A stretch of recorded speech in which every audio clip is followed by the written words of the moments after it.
Bismillahirrahmanirrahim. Assalamualaikum warahmatullahi wabarakatuh. Waalaikumsalam warahmatullahi wabarakatuh. Sebelumnya saya ucapkan terima kasih pada Ibu dan Bapak Guru yang telah menyediakan waktunya untuk presentasi saya di aksi nyata budaya positif modul 1.4. Fasilitatornya Bu Lilis Suningsih, CGP Angkatan 7. Saya sendiri yaitu Yohana yang pengajar praktek yaitu Ahmad Irfan. Bapak dan Ibu Guru, saya memulai dari modul 1.1 yaitu filosofi Ki Hajar Dewantara, yang mana pemikiran Ki Hajar Dewantara bahwa guru harus berpihak pada murid, sehingga sebagai guru penggerak harus bisa menuntun murid sesuai dengan kodratnya, baik kodrat alam maupun kodrat zaman, sehingga bisa menumbuhkan karakter positif yang kuat. Filosofi Ki Hajar Dewantara ada 3 Bu, Pak. Yang pertama, pendidikan adalah menuntun. Pendidikan adalah menuntun segala kekuatan kodrat yang ada pada anak agar mereka mencapai keselamatan dan kebahagiaan yang setinggi-tingginya, baik sebagai dirinya sendiri maupun anggota masyarakat. Yang kedua, pendidikan ibarat petani. Sekolah ibarat lahan atau tanah.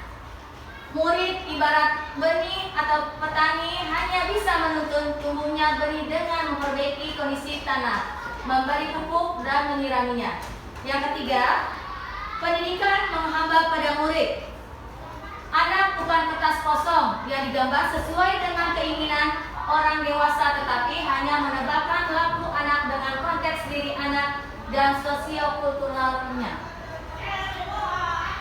Ini Ibu. Yang kedua saya ambil dari modul selanjutnya, nilai guru penggerak. Nilai guru penggerak itu ada 5. Yang pertama mandiri, yang kedua reflektif, yang ketiga kolaboratif, yang keempat inovatif, yang kelima berpihak pada murid. Saya akan paparkan. Yang pertama yaitu mandiri. Mandiri memiliki motivasi yang tinggi dan senantiasa mendorong diri sendiri untuk bergerak melakukan inovasi dan perubahan untuk mengembangkan diri, khususnya dalam dunia pendidikan. Yang kedua, senantiasa mengembangkan potensi yang ada dalam diri tanpa bergantung pada orang lain. Yang ketiga, selalu membuka diri untuk hal-hal baru, terus menggali ilmu potensi diri dan kemampuan atas kemauan dan tanpa dorongan orang lain untuk meningkatkan kapabilitas diri. Yang keempat, mengikuti pengembangan diri seperti pelatihan, workshop, webinar, baik secara daring maupun luring, membuat desain pembelajaran dan alat peraga sendiri. Jadi Ibu Bapak, contoh mandiri itu seperti kita mengikuti workshop, pelatihan yang ada dari dinas atau instansi yang lainnya. Yang kedua, kolaboratif. Yang pertama, selalu menjaga komunikasi dan hubungan kerjasama yang positif terhadap seluruh pihak. Yang kedua, berbagi kegiatan kolaboratif dengan kepala sekolah, teman sejawat, komite sekolah, komunitas, guru, dan wali murid. Yang ketiga, aktif dalam kegiatan KKG di sekolah ataupun antar kecamatan maupun dinas pendidikan. Yang keempat, berkolaborasi dengan teman sejawat dalam pembuatan perencanaan pembelajaran dan media pembelajaran yang sesuai dengan perkembangan zaman. Yang kelima, berkolaborasi dengan lingkungan sekitar dalam hari besar Islam atau hari Idul Adha. Nah, contohnya yaitu Idul Adha yaitu memotong kambing atau sapi. Yang selanjutnya menyusun RPP yang direncanakan di sekolah-sekolah yang berkolaborasi dengan guru-guru yang lain. Yang ketiga, inovatif. Inovatif di sini yaitu mempunyai ide kreatif sehingga menciptakan inovasi yang baru yang bermanfaat dalam pembelajaran. Yang kedua, berbagi inovasi pembelajaran dan pengembangan potensi untuk menumbuhkan profil pelajar Pancasila. Yang ketiga, membuat media pembelajaran yang interaktif. Nah, contoh dari inovatif di sini yaitu seperti yang kita setiap ulangan itu membuat Google Form. Yang kedua membuat kartu atau permainan, atau yang bisa kita ajarkan ke anak itu quiz. Selanjutnya berpihak pada murid. Berpihak pada murid di sini yaitu satu, membuat suasana kelas yang menyenangkan. Yang kedua, menyediakan berbagai sumber belajar kepada siswa. Yang ketiga, memberikan kebebasan kepada siswa untuk menampilkan kreativitasnya dan tidak membatasi ruang geraknya. Yang keempat, memberikan kebebasan kepada siswa untuk mengungkapkan pendapatnya. Yang menyelesaikan masalah dan menuntun siswa mewujudkan karakter positif. Yang terakhir, menyiapkan kebutuhan murid dalam pembelajaran. Contohnya, biar kita membuat suasana yang menyenangkan, yaitu membuat kelas berkelompok.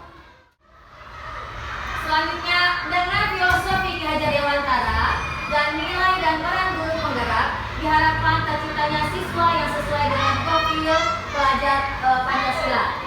Visi juga tidak lepas bagaimana sekolah dapat dibentuk sesuai dengan profil pelajar Pancasila yang dapat tercermin dari tingkah laku seluruh elemen di sekolah.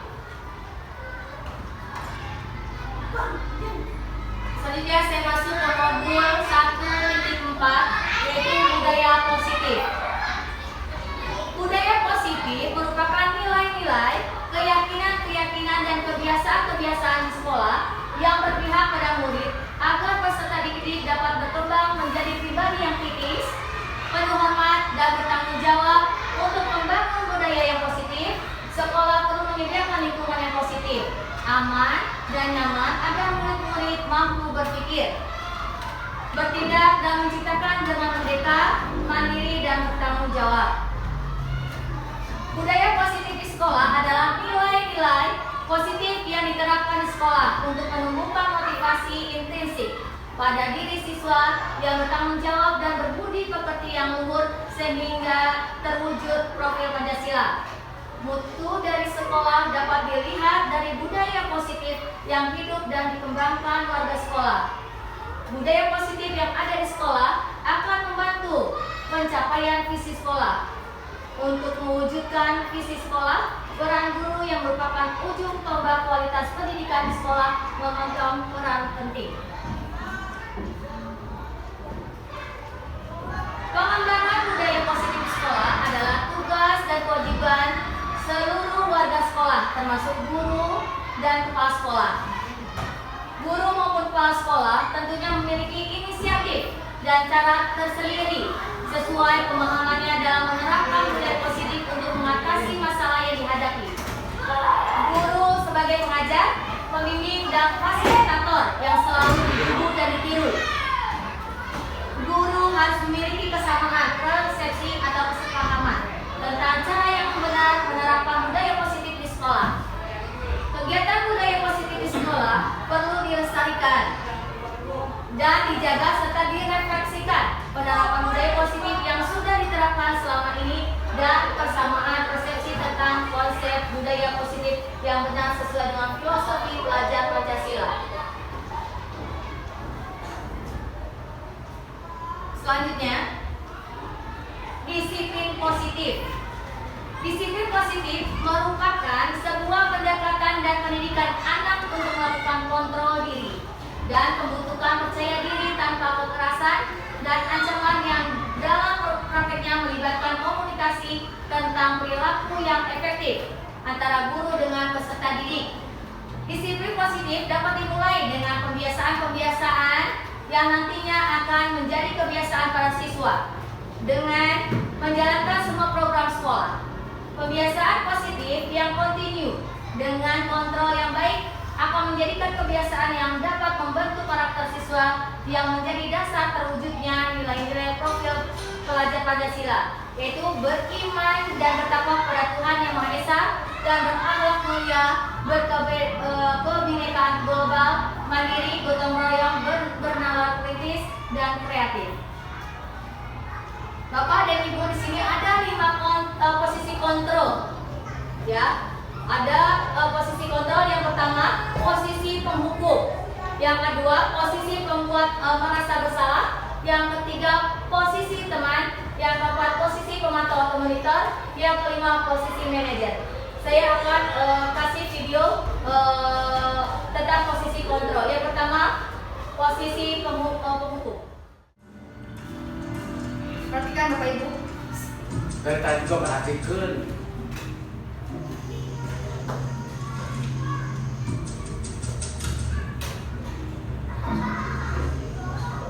Naren,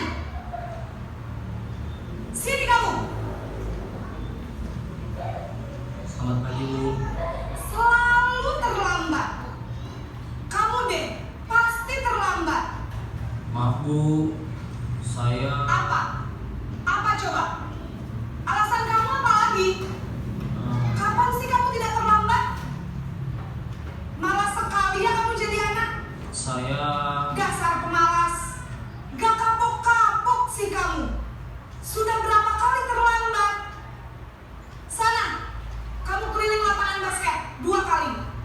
kenapa saya harus keliling lapangan basket, Bu? Kenapa? Kamu melawan ibu? Berani-beraninya jawab. Sudah terlambat, masih berani jawab pula.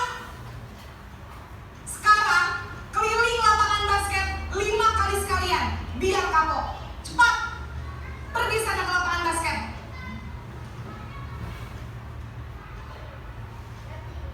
Nah, Bapak Ibu, ini contoh dari posisi penghukum yang biasanya yang terjadi di sekolah-sekolah ya, Bu ya.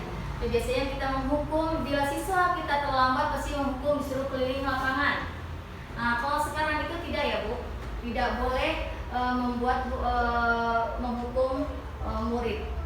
Kita lihat contoh yang posisi merasa bersalah.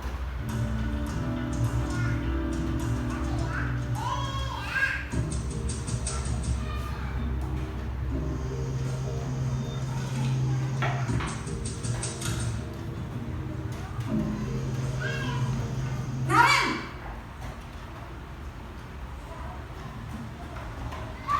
Selamat pagi, Bu. Naren. Kamu kenapa terlambat lagi, nak? Ya Tuhan, Naren. Kamu senang ya bikin ibu susah ya? Kalau kamu terlambat lagi, nanti ibu yang ditegur bapak kepala sekolah, nak. Disangka ibu tidak bisa membina kamu. Duh, gimana ini? Maaf, Bu. Duh, Gusti Naren. Kamu suka ya kalau ibu ditegur bapak kepala sekolah? Terus, sekarang ibu harus tulis apa ini di buku absen? Ini kamu sudah sering terlambat loh. Ibu harus apa coba? Maaf, Bu. Maaf sekali. Ya sudah, lain kali jangan bikin ibu susah lagi ya, nak ya. Ibu tidak akan kuat lagi kalau kamu gini terus.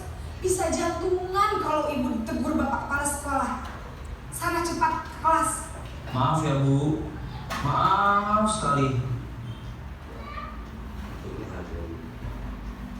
Bapak dan Ibu di sini posisi merasa bersalah, jadi pendidik itu dengan suaranya agak merendah, tidak seperti yang penghukum. Kalau penghukum itu kan nada guru tersebut itu tinggi sehingga membuat siswa itu mempunyai sifat dendam kepada guru tersebut.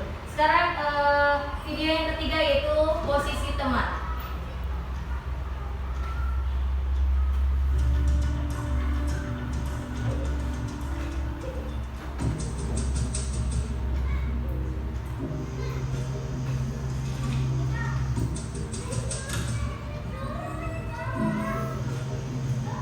Naren,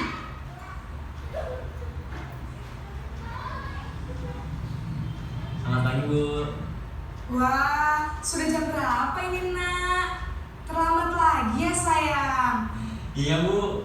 Habis ibu saya lupa bangunkan saya, Bu. Kamu malah menyalahkan ibu kamu. Kamu bukannya anak yang larinya paling kencang. Kok terlambat sih? Iya, Bu. Saya memang terlambat bangun tadi. Jadi, biarpun saya lari kencang, tetap gak kekejar, Bu. Ya sudah, sana. Nanti lain kali larinya lebih kencang lagi ya. Biar gak terlambat lagi. Bikin seneng ibu. Demi ibu. Bisa kan? Bisa lah, Bu. Ya sudah, sana masuk kelas. Ibu beresin urusan absen kamu. Kamu ini ada-ada saja. Bapak dan Ibu, ini video tentang posisi teman yang bagaimana guru tersebut menegur siswanya dengan posisi jadi kayak teman dekat. Jadi siswa tersebut tidak takut, jadi merasa biasa-biasa saja. Selanjutnya,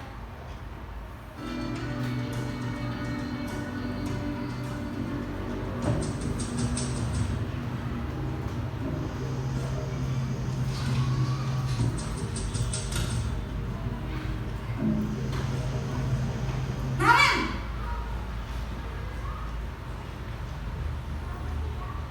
Selamat pagi, Bu.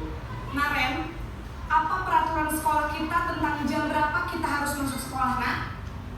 Kita harus di sekolah jam 7, Bu. Iya betul, sekarang sudah jam 7.20. Naren sudah tahu konsekuensinya jika terlambat hadir. Paham, Bu.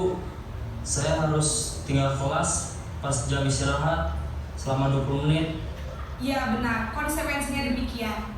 Jadi nanti jam 9.30 pas istirahat, kamu harus tinggal di kelas, kerjakan tugas tambahan untuk ketertinggalan kamu, ya? Baik, Bu. selanjutnya posisi manajer.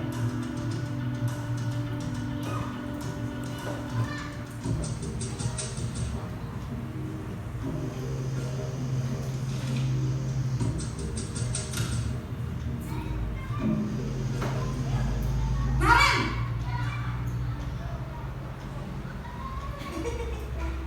Selamat pagi, Bu. Selamat pagi, Naren. Maaf, Bu. Saya terlambat. Iya, sekolah masuknya jam 7, sekarang sudah jam 7.20. Jadi sekarang bagaimana ini, Naren? Maaf, Bu. Saya lupa. Saya semalam. Baiklah, menurut kamu, keyakinan sekolah yang mana yang perlu kamu tingkatkan? Menghargai diri sendiri dan orang lain mungkin ya, Bu. Setuju. Jadi, apakah Naren meyakini prinsip saling menghormati tersebut? Iya, Bu. Saya meyakininya. Apakah Naren bersedia memperbaiki masalah keterlambatan ini? Bersedia, Bu. Bagaimana kamu akan perbaiki masalah keterlambatan ini? Saya akan coba untuk tidak lupa menyetel alarm saya, Bu. Baik, kalau Naren lupa menyetel alarm di rumah, ada orang yang kira-kira bisa bantu mengingatkan tidak? Ada, Bu. Kakak saya, Kak Emma. Ada lagi selain Kak Emma? Selain Kak Emma, ada ibu saya. Baik, jadi yang mengingatkan Naren adalah Kak Emma dan ibu kamu, ya? Kira-kira akan mulai setel alarm kapan nih, Naren? Setelah pulang sekolah, akan segera saya lakukan. Baik, jadi Naren akan setel alarm untuk bangun besok pagi dan akan diingatkan oleh kakak dan ibunda Naren, ya? Ada lagi yang mungkin perlu dilakukan, Naren? Agar tidak terlambat bangun lagi. Tidak ada, Bu. Baik, Naren. Terima kasih untuk kerjasama kamu. Sekarang kamu perlu kembali ke kelas untuk belajar. Baik, Bu. Terima kasih. Baik Bapak dan Ibu, di sini kita sebagai guru harus mencontoh posisi yang kelima, Bu. Posisi manajer. Ya. Jadi kita terhadap murid itu harus bijak. Tidak boleh sekarang zaman sekarang kalau sama murid kalau terlalu keras anak membantah. Lebih baik kita sekarang posisi kita harus sebagai posisi manajer. Paham Ibu dan Bapak? Paham.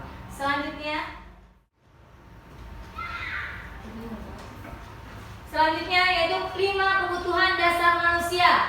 Ada 5, Bu, kebutuhan dasar manusia. Yang pertama bertahan hidup. Ya, yang kedua penguasaan, yang ketiga kasih sayang dan rasa terima kasih, yang keempat kesenangan, yang 5 kebebasan. Gambarnya ada lope, ada bintang, ada fine, ada finger. Ngerti Ibu Bapak bahasa Inggris? Selanjutnya keyakinan kelas.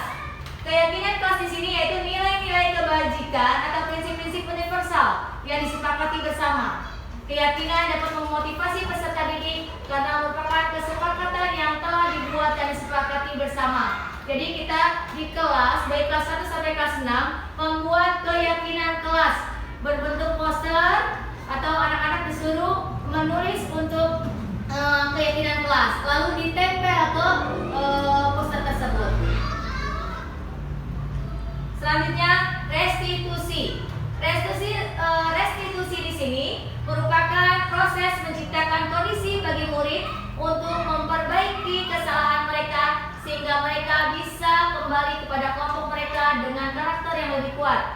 Menurut Gosen 2004, yaitu restitusi membantu murid menjadi lebih memiliki tujuan, disiplin positif, dan memulihkan dirinya setelah berbuat salah. Restitusi bukan untuk menembus kesalahan, namun untuk belajar dari kesalahan.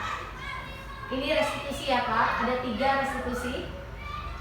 Yang pertama menstabilkan identitas, yang kedua validasi tindakan yang salah, yang ketiga menanyakan keyakinan.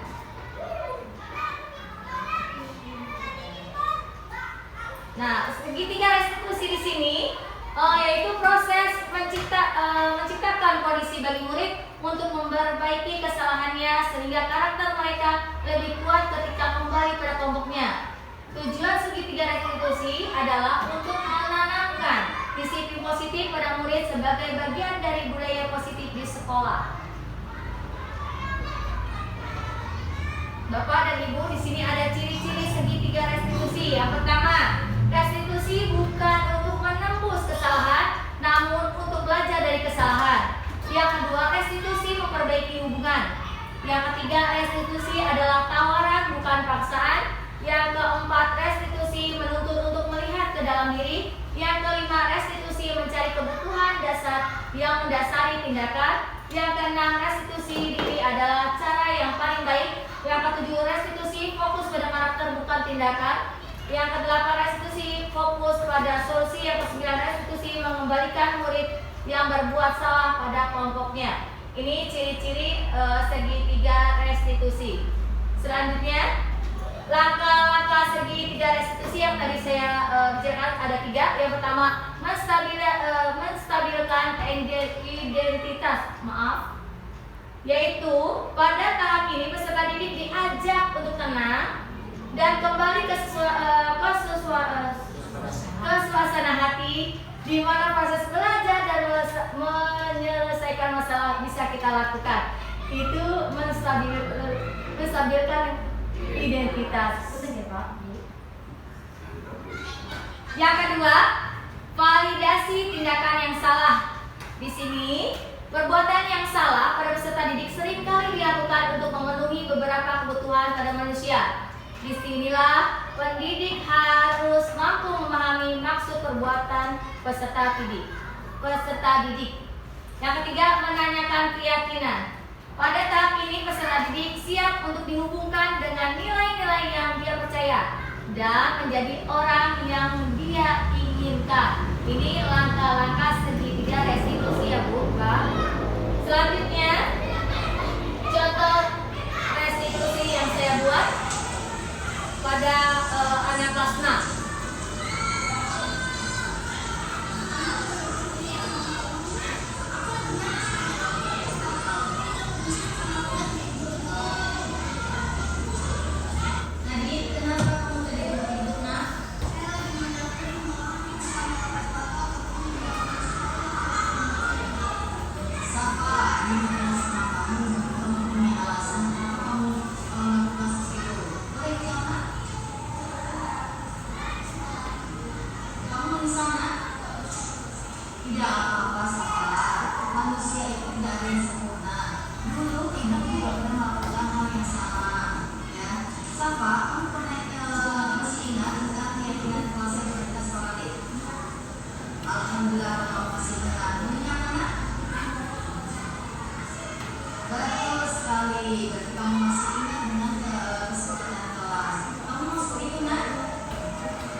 Baik, sekarang silakan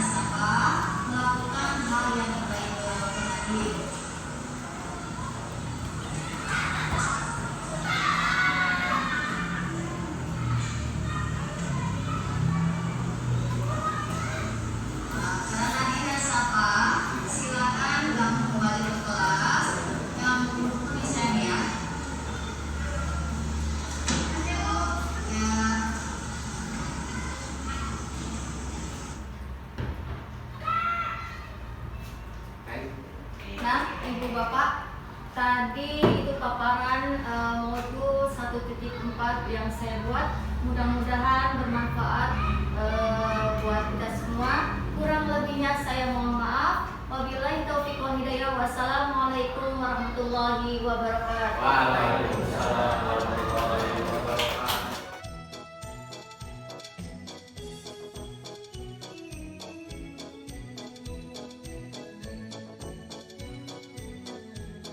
Assalamualaikum warahmatullahi wabarakatuh. Diseminasi modul 1.4 tentang budaya positif.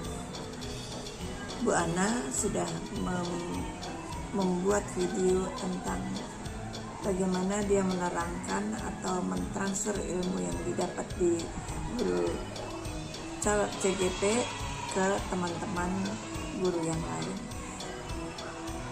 Modul budaya positif ini bagus karena akan memberikan dampak yang positif pula kepada teman-temannya supaya merubah dari pola pikir lama yang biasa dilakukan sehari-hari oleh seorang guru kepada anak, jadi berubah lebih positif lagi. Memang sudah ada perubahan sedikit demi sedikit dari kurikulum sebelumnya yang masih agak berintonasi keras kepada anak-anak, diperlembut pada kurikulum Merdeka ini. Untuk selanjutnya guru-guru harus sudah terbiasa bagaimana membuat budaya positif itu agar anak-anak merasa